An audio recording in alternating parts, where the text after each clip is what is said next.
So after opening the wheel, we can see our brake caliper, rear swivel link, top. It's moving, but there is not much play here. Lot of rust.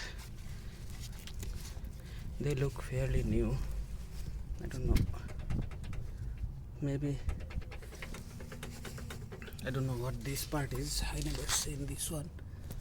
Maybe this one is the reason for the clunking noise I'm hearing. This one is pretty solid.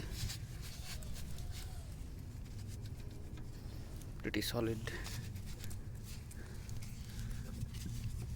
The suspension has no leaks from my perspective. So I'm gonna change the swivel link anyway, and I'll also change the bushing for the swivel bushing, which is right over here. I don't know if you can see, which is this one. I'll try to.